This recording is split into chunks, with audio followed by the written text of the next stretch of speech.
ദാ ഇന്ന് കാണിക്കുന്നത് ചുരയ്ക്ക വെച്ചുള്ള ഒരു ചമ്മന്തിയുടെ റെസിപ്പിയാണ്. ഇഡലിക്കും ദോശയ്ക്കും മസാല ദോശയ്ക്കും ഒക്കെ പറ്റിയ നല്ലൊരു ചമ്മന്തിയാണിത്. ഇതിൽ തേങ്ങ ഒട്ടും തന്നെ ചേർക്കുന്നില്ല. ഇഡലിക്കും ദോശയ്ക്കും ഒക്കെ പറ്റിയ വെറൈറ്റി ആയിട്ടുള്ള തക്കാളി ചട്നീസ് റെസിപ്പീസൊക്കെ അപ്ലോഡ് ചെയ്തിട്ടുണ്ട്. അതേപോലെ ചോറിൻ്റെ കൂടെ വരെ കഴിക്കാൻ പറ്റിയ ഒരു കാബേജിൻ്റെ ചട്നി ഇതിന് തൊട്ട് മുമ്പായിട്ടും അപ്ലോഡ് ചെയ്തിട്ടുണ്ട്. താല്പര്യമുള്ളവർക്ക് കാണാവുന്നതാണ്. ഇതിനി എങ്ങനെയാണ് ചെയ്തെടുക്കുന്നത് നോക്കാം. ഞാനിവിടെ ഒരു ചുരക്ക എടുത്തിട്ടുണ്ട്. നല്ലവണ്ണം കഴുകി തുടച്ചെടുത്തുകൊണ്ട് വന്നിട്ടുണ്ട്. ഇതിൻ്റെ ആ പുറത്തേ ഉള്ള തൊലി നല്ല വൃത്തിയായിട്ട് തന്നെ ചീകി മാറ്റണം. അധികം മൂത്ത് പോകാത്ത ചുരക്ക വേണം എടുക്കാനായിട്ട്. ഇതിൻ്റെ പകുതി എടുക്കുന്നുണ്ട്. ഇതിപ്പം കണ്ടില്ലേ, വളരെ പിഞ്ചാണ്. അതുകൊണ്ട് അതിൻ്റെ കുരു ഒന്നും മൂത്തിട്ടില്ല. അതുകൊണ്ട് കുരു ഒന്നും മാറ്റാതെ തന്നെ കഷ്ണങ്ങളാക്കി എടുക്കുവാണ്. വളരെ ചെറിയ കഷ്ണങ്ങളാക്കി കട്ട് ചെയ്ത് മാറ്റുക. അഥവാ നിങ്ങൾ എടുക്കുന്ന ചുരക്കയുടെ കുരുവൊക്കെ നല്ല മൂത്തതാണെങ്കിൽ വെള്ളരിക്കയുടെയൊക്കെ കുരു കളയുന്ന പോലെ നല്ലവണ്ണം കുരുഭാഗം മാറ്റി കളഞ്ഞിട്ട് വേണം ചെറുതായിട്ട് അരിഞ്ഞെടുക്കാനായിട്ട്. തൊലി നല്ലവണ്ണം ചീകിയതിന് ശേഷം ഒന്നുകൂടി ഒന്ന് കഴുകിയിട്ട് വേണം ഇതുപോലെ കഷ്ണങ്ങളാക്കി മാറ്റി വയ്ക്കാനായിട്ട്. ഇനി ഇതാ കടായി വെച്ചിട്ടുണ്ട്. ഒരല്പം എണ്ണ ഒഴിക്കാം. വെളിച്ചെണ്ണ വേണമെങ്കിൽ ഒഴിക്കാം. ഇനി ഇതാ ഉഴുന്ന പരിപ്പാണ് ചേർക്കുന്നത്. 2 സ്പൂൺ ചേർക്കണം. ഇനി കടലപ്പരിപ്പാണ് ചേർക്കുന്നത്. അതും 2 സ്പൂണാണ് ചേർക്കുന്നത്. ഇനി വറ്റൽമുളകാണ് ചേർക്കുന്നത്. എരിവിനനുസരിച്ച് ചേർക്കാം. ഈ ഒരളവിന് 4 എണ്ണം മതിയാകും. എരിവ് കൂടുതൽ വേണമെങ്കിൽ 1-2 കൂടുതലൂടെ ചേർക്കാം. ഇനി തീയെ നല്ലവണ്ണം കുറച്ചിട്ടിട്ട് ആ പരിപ്പ് രണ്ടും ഒന്ന് മൂത്ത് വരണം. എല്ലാ പരിപ്പും ഒരുപോലെ മൂത്ത് വരണം. ചെറു തീ തന്നെ നന്നായിട്ട് ഇളക്കി കൊടുക്കുക. തീ കൂട്ടി വെച്ച് കഴിഞ്ഞാൽ ഇത് പെട്ടെന്ന് മുരിഞ്ഞ് വരും. ആ പരിപ്പിൻ്റെ ഉൾഭാഗമൊക്കെ നല്ലവണ്ണം മുരിഞ്ഞ് കിട്ടണം. മുരിഞ്ഞ് വറുത്ത് വരണം. അപ്പോഴാണ് ആ ചട്നിക്കൊരു ടേസ്റ്റ് കിട്ടുന്നത്. അല്ലെങ്കിൽ ആ പരിപ്പിൻ്റെ ഒരു പച്ച ടേസ്റ്റ് നിൽക്കും. അതുകൊണ്ട് നല്ലവണ്ണം ഇളക്കി കൊടുത്തുകൊണ്ടിരിക്കണം. ചെറു തീയിൽ തന്നെ എല്ലാ പരിപ്പും ഒരുപോലെ മൂത്ത് കിട്ടണം. ഉഴുന്ന് പരിപ്പിൻ്റെ കളറൊന്ന് മാറുമ്പോൾ നമുക്ക് പെട്ടെന്ന് അറിയാൻ പറ്റും. ഇതുപോലെ ഒന്ന് ചുമന്ന് വരാൻ തുടങ്ങിയിട്ടുണ്ട്. അതുവരെ മൂപ്പിച്ചെടുക്കുക. അതായിട്ടുണ്ട്. ഇനി ഇതിലോട്ട് ചേർക്കേണ്ട 4-5 വെളുത്തുള്ളി ചേർക്കാം. കൂടെ തന്നെ ഒരു ചെറിയൊരു കഷ്ണം ഇഞ്ചിയാണ്. അതൊന്ന് പീസാക്കി ഇടാം. ഇനി ഒരു പച്ചമുളക് ഇതുപോലെ നടുകയൊന്ന് ഒടിച്ച് ചേർക്കുക. ഇനി ഒരു 10-20 സെക്കൻഡ് നേരത്തേന് ചെറുതീയിൽ തന്നെ വീണ്ടും ഒന്നുകൂടി ഒന്ന് വെളുത്തുള്ളിയൊക്കെ ഒന്ന് ചൂടാവട്ടെ. ഒന്ന് ഇളക്കി കൊടുക്കുക.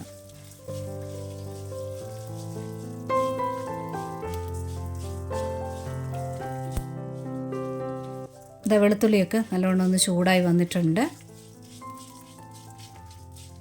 ഇനി ഇതിലോട്ട് ചേർക്കുന്നത് ഒരു വലിയൊരു സവാളയാണ്. വളരെ കനം കുറഞ്ഞ് അരിഞ്ഞ് ചേർക്കുക.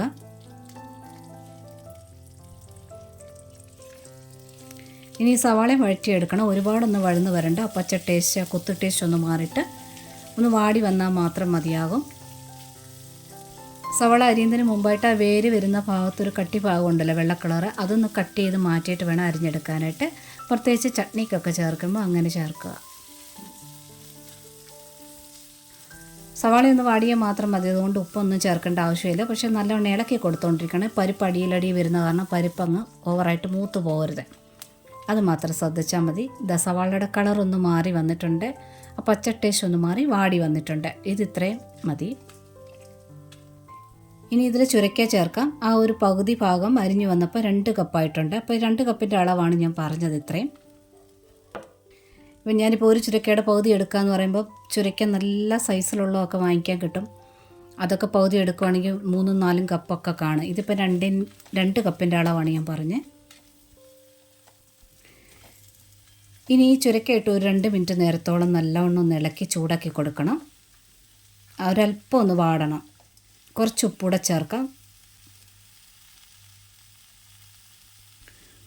ഉപ്പ് ചേരുമ്പോഴത്തേന് ചുരക്കയിലുള്ള ഒരല്പം വെള്ളമയം ഉണ്ട്. അതൊക്കെ ഒന്ന് ഇറങ്ങി വരും. പെട്ടെന്ന് ഇത് വാടിയും കിട്ടും. നന്നായിട്ട് ഇളക്കി കൊടുത്തുകൊണ്ടിരിക്കണം. ചുരക്കയിൽ വെള്ളമയം ഉള്ളത് കാരണം ഇനി ആ പരിപ്പ് കരിഞ്ഞൊന്നും പോകത്തൊന്നുമില്ല. പെട്ടെന്ന് വാടി കിട്ടണമെന്നുണ്ടെങ്കിൽ ചുരക്ക കുറച്ച് ചെറിയ കനം കുറഞ്ഞ കഷ്ണങ്ങളാക്കി അരിയാനായിട്ട് നോക്കണം.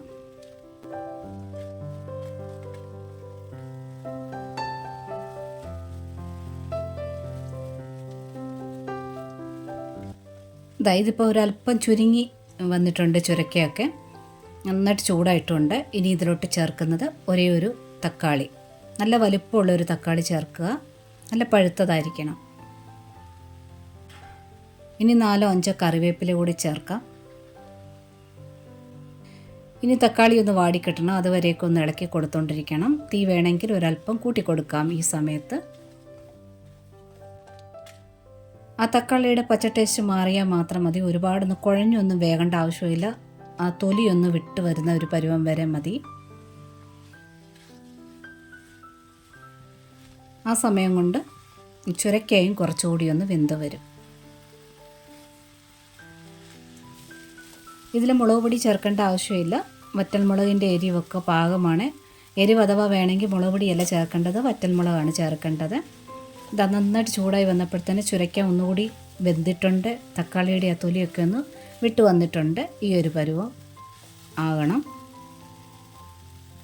ഈ തക്കാളിക്ക് നല്ല പുളിയുള്ള തക്കാളി ആയതുകൊണ്ടാണ് വേറെ വാളൻ പുളി ചേർക്കാത്തത്. നിങ്ങൾക്ക് അഥവാ നല്ല പുളി നിൽക്കണം ചട്നിക്കെന്നുണ്ടെങ്കിൽ ഒരല്പം വാളൻ പുളിയോടെ തക്കാളി ചേർക്കുന്ന സമയത്ത് ചേർക്കാവുന്നതാണ്. ഇല്ലെങ്കിൽ ഒരു തക്കാളിയോടെ കൂടുതൽ ചേർക്കാവുന്നതാണ്.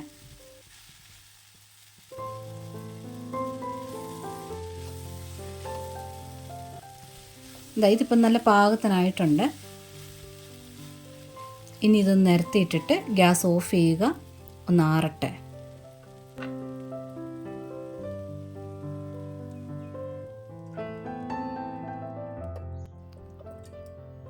ചുരക്കയൊക്കെ നല്ലോണം തണുത്തിട്ടുണ്ട്.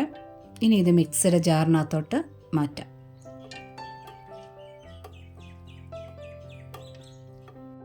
ആ തക്കാളിയുടെയൊക്കെ നനവ് കാരണം ആ പരിപ്പൊക്കെ നല്ലോണം കുതിർന്ന് സോഫ്റ്റ് ആയിട്ടുണ്ട്. അതുകൊണ്ട് നല്ലോണം അരഞ്ഞു കിട്ടും. ഇങ്ങനെ കടിക്കുന്ന പോലൊന്നും ആകില്ല.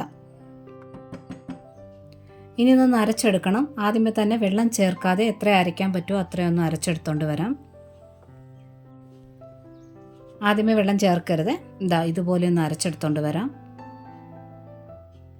ഇനി ഇതിൽ വെള്ളം ചേർത്ത് അരയാൻ ആവശ്യമുള്ള വെള്ളം ചേർക്കാം.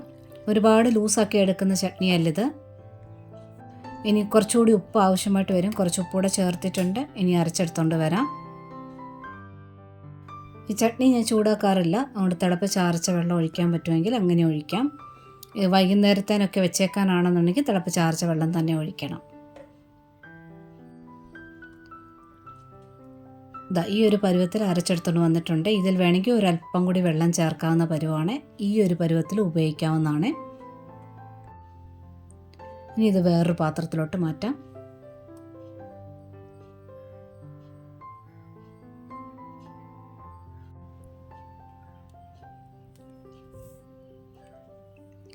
ഇനി ഇത് താളിച്ചൊഴിക്കാം.